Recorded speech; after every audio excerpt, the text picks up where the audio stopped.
आज डॉक्टर दीपा ने कैंप में सबको एक अजीब सी बीमारी के बारे में बताया, जिसका नाम है शाही बीमारी। दीपा मैम ने कहा, ये बीमारी जुड़ी हुई है रानी विक्टोरिया से। यह बीमारी रक्त में थ्राम्बोप्लास्टिन नामक पदार्थ की कमी से होती है।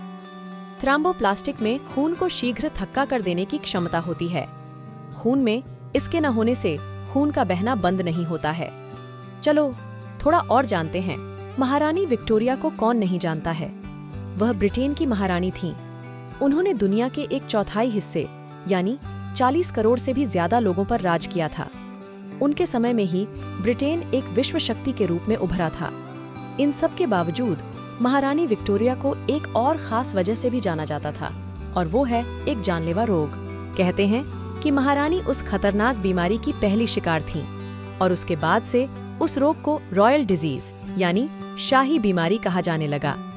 दरअसल महारानी विक्टोरिया हीमोफीलिया की शिकार थीं।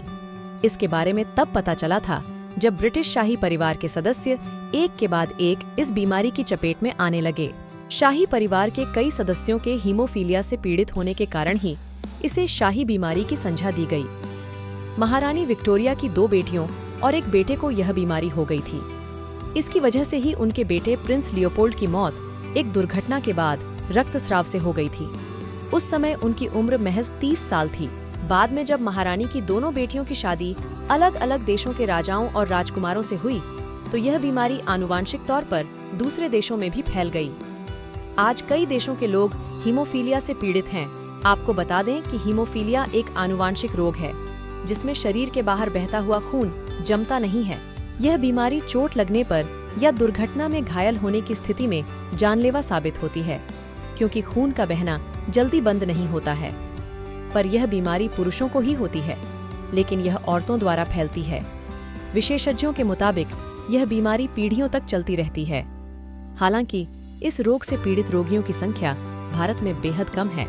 इसके बारे में जागरूकता बढ़ाने के लिए हर साल 17 अप्रैल को विश्व हीमोफीलिया दिवस के तौर पर मनाया जाता है। ऐसी महत्वपूर्ण जानकारी के लिए दीपा मैम को सबने धन्यवाद बोला।